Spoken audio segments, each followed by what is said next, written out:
Welcome back. I'm Jason Ratliff. We're now into step 2, lesson number 2, I should say, to the journey to becoming, for the overall course of discovering and living your purpose. So we last talked about setting goals and all the steps that needs to be taken. We understand that it's going to take a process to accomplish anything in life. From the smallest goal to the largest, we have to map it out. Write down one little step at a time and accomplishing one thing at a time, and then celebrating each little task that you've accomplished and had gotten done. So this is very important that you have mapped out a process and steps of what you want accomplished, and then how you're going to get it done. And that's the goals, the setting goals part of that lesson. So now we delve into the part of getting the necessary education and the training and the education that you may need. For example, there's many types of ways to learn anything. Some of it is on-job training, education through schooling. And just keep in mind, there are many different ways of schooling that you can go and grab your certification or your degree or whatever you're looking, how far you need to like to go. In terms of schooling, you can go through a university where you have to go to school off on campus. You can find a local institution, whether it be a college. And also keep in mind the costs that it'll take to get into school. If you can afford the school that you're looking at. If you can't, what's another alternative you may be able to pursue?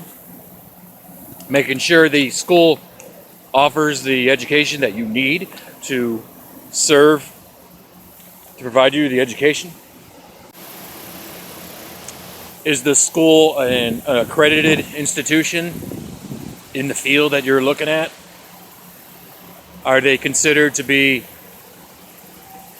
a good school for the people that join that profession? And has there been success from graduates of that institution? It's all things worth researching in any schooling that you choose to do. And that's going to be left up to you, because ultimately you're going to be investing your money into this school. So make a very wise decision and choose wisely, whether it be talking to an admissions counselor, talking to former students, hearing about their testimonials. There's many different ways of learning about any school. You could find out any reviews on the school, find out what professional people have gone to that school. There's several ways to research an institution. And you must keep in mind that whenever you are choosing the right school, that the classes that they offer, make sure you're learning everything that you need to learn. There may be some classes that you may need to learn about before you even get into it, like some type of prerequisite program that will get you to qualify for the next level of education that you need. So whether it be a bachelor's degree or a master's, you better hope that you have the right know-how before you walk into the class and know nothing about it. So some classes may take, obviously, a prerequisite prior to admitting to the school. Other ways of schooling, not just on campus, but also online. If your time is a factor and very different, your schedules are not very good, your whole day is taken up, and even possibly your evening, perhaps an online course might be suitable for you. And maybe you could do classes on your own time in a few hours that you have here and there. You may have a schedule that doesn't fit any type of schooling schedule where you need to do it on your own time. So that's another thing to keep in consideration. And then usually when you've gone through about middle of your education, your school may offer some type of internship or apprenticeship or something where you're getting hands-on practice in the profession, out in the field. If whatever the school you're choosing at, make sure they have something like that. If it has to be a service that you want to offer, if it's goods that you're going into of learning to open your business, then make sure you learn a lot about business and marketing and how to promote your business and location and how to market, how to do anything internet, whether it could be selling off the internet. That's another case, and how to reach your market. You're going to need an education on those type of things. If you come into this with not much knowledge of this certain product or good and how to sell or in this type of business. So make sure you have learned on your own some of the knowledge that you may need to learn, and that the school is related to what you want to become in your profession. Now, if money is a huge factor and you don't have the financial investment for it, you may want to consider saving and making a plan to save money, per week out of your weekly paycheck or monthly. Set a certain goal on how you're going to accomplish this. Maybe you want to accomplish it in 1 year where you'll have the money to go to school, or in a couple of years. Keep that in consideration if you don't have the money for that. We don't want to be going into school then going into deep debt, or whether if you are and looking at the financial aid that the school may offer. That'll be a great tool or a great asset for you to help you go to school and borrow, if you feel that you can do a loan from schooling. But if you don't have that right now, there's always other ways to gain any knowledge or any education and learn before you get into the real field, a real school. And there are seminars out there where we can find online through networking, through social media websites, that you can meet other people in your business and that you want to pursue, and where they offer training. And it may be a cost of one session or a seminar where you can attend and learn a lot about the subject, or learn about testimonials from people who've worked in the business and have been very successful at what they're doing and what they've gone through. So you have something to relate with, and have something, maybe it might build your self-esteem, learning about another person's story, that you may relate to it and help you pursue and motivate you to continue on the path.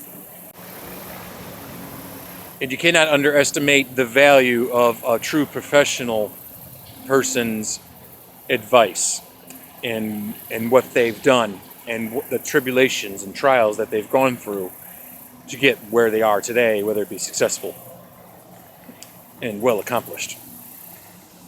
It's very valuable to you of what you can take on from these. And there are many seminars online, and there's webinars, phone type of meetings. Just, you have to explore it and research it in whatever the area you are looking at. There's many groups out there that are supportive of the profession that you're looking at going into. Another area to help you become what you want to be is not just going to a seminar and learning from a professional in the field, but looking into getting a life coach or a mentor.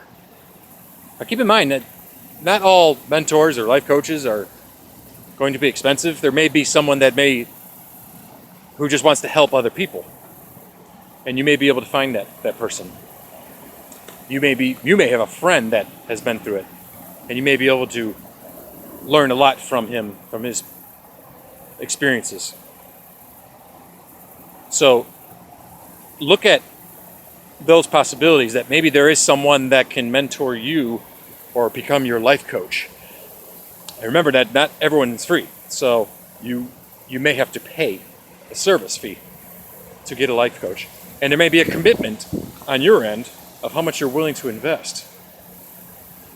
You may have to pay a certain fee per hour.